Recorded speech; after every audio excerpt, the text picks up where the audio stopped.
আসসালামু আলাইকুম সুপ্রিয় শিক্ষার্থীরা। তো সবাই কেমন আছো? আশা করি ভালো আছো। তো তোমাদেরকে একটা সুখবর আছে যে কোটা সংস্কার আন্দোলনকে ঘিরে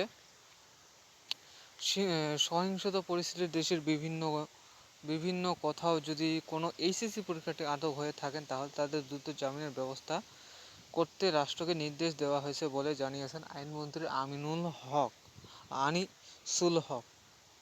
তো কোথাও যদি এইচএসসি পরীক্ষার্থী যদি জেলখানায় থাকে তো তাদেরকে দ্রুত জামিনের ব্যবস্থা করা হবে এবং সেটা নিঃশর্তভাবে জানিয়েছেন আনিসুল হক আইনমন্ত্রী। তারা বলছে বৃহস্পতিবার 1 আগস্ট সাংবাদিকদের এ তথ্য জানান আইনমন্ত্রী। এদিকে শিক্ষা মন্ত্রণালয় থেকে এখন পর্যন্ত 3জন এইচএসসি পরীক্ষার্থী আটক খবর জানানো হয়েছে। তো তিনজনকে আটক করছে এটা শুধু জানাইছে, কিন্তু এদিকে আরও শিক্ষার্থী আটক করছে, তারা এই তথ্য জানায় নাই। তো সে যাই হোক আর কি, তাদেরকে নিঃশর্তভাবে ছাড়িয়ে দেওয়া হবে এটা বলছে।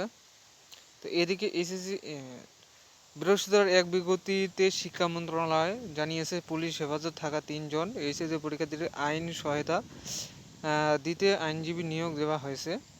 বিজ্ঞপ্তিতে বলা হয়েছে এখন পর্যন্ত প্রাপ্ত তথ্য অনুযায়ী পুলিশের হেফাজতে থাকা 3 এসএসসি পরীক্ষার্থীকে আইন সহায়তা দিতে আইনজীবীদের নিয়োগ করেছেন শিক্ষা মন্ত্রণালয়। তো তাদেরকে নিঃশর্তভাবে হেফাজতে ভালোভাবে ছেড়ে দেওয়ার জন্য তাদেরকে পুলিশের হেফাজতে রাখা হয়েছে এবং তাদেরকে নিঃশর্তভাবে ছাড়ে দেওয়া হবে, তাদেরকে কোনো কিছু করা হবে না। তারা এই তথ্য জানিয়েছে। তো আসসালামু আলাইকুম রহমতুল্লাহ।